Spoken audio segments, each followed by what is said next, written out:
వెంకటేశ్వర స్వామి దేవస్థానం తరపున నెల రోజులుగా సేవలు అందిస్తూ ఈనాడు 1200 మందికి అన్నదానం చేస్తున్నటువంటి గొప్ప దాతలకి, ఆలయ కమిటీకి, ఇక్కడ ప్యాకెట్లు చేస్తూ డబ్బులు కాదు సేవ చేసే మహిళలకు కానీ పురుషులకు కానీ మా సోదరులు చెప్తా ఉన్నారు, ఫ్రీ తత్వ బస్ ద్వారా సహాయ సహకారాలు అందిస్తూ ఇలాగే ముందుకు పోవాలా.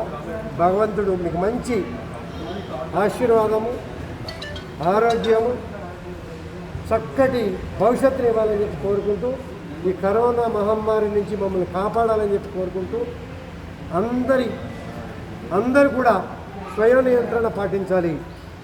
శానిటైజర్ చక్కగా వాడాలా, మాస్కులు ఒక 1 ఇయర్ పాటు పెట్టుకోవాలా, డిస్టెన్స్ మెయింటైన్ చేయాలా, మరి ఎప్పటికప్పుడు చేతులు కడుక్కుంటూ శుభ్రత పాటించినట్టయితే కరోనా మీద మనం ఖచ్చితంగా విజయం సాధించిన అవుతామంటంలో ఎటువంటి సందేహం లేదు.